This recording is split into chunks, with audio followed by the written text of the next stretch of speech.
Last year, I had a find. I got some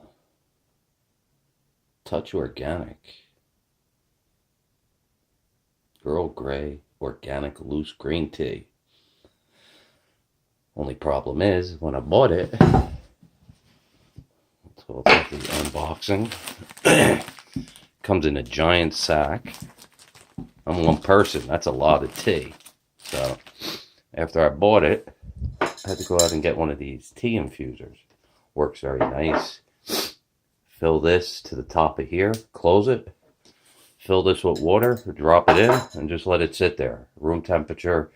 A couple hours. It's totally infused. This thing's totally filled. So the smell coming out of this is amazing. And that's how I make my tea. Today we've got something new. Another unboxing.